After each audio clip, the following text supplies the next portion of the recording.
यानंतर बघूया जिल्ह्यांच्या बातम्या।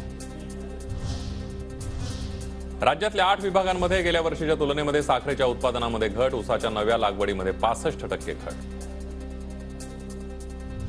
नाशिक शहरामध्ये कोरोनाच्या नव्या व्हेरिएंटचे आढळले 3 रुग्ण, एकावर खासगी रुग्णालयामध्ये उपचार सुरू, दोघे होम क्वारंटाईन। मनपा आरोग्य विभाग सतर्क, नागरिकांना खबरदारी घेण्याचं आवाहन।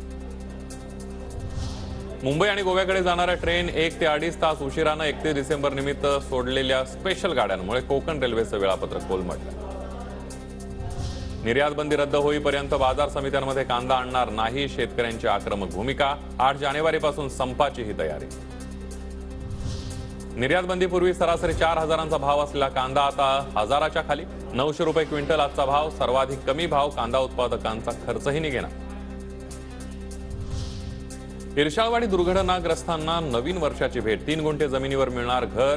मे 2024 पर्यंत गाव वसणार। सिडकोद्वारे 44 घरं उभारण्याचं काम युद्धपातळीवर सुरू। राज्यात लाचखोरीच्या कारवाईमध्ये नाशिक विभाग अव्वल, वर्षभरामध्ये सर्वाधिक 163 सापळे रचत लाचलुचपत विभागाची यशस्वी कारवाई। लातूरमध्ये दहशतवाद विरोधी पथक कार्यालय स्थापन करण्याची मागणी, शहर आणि जिल्ह्याच्या सुरक्षिततेच्या दृष्टीने आमदार अभिमन्यू पवार यांची सरकारकडे मागणी।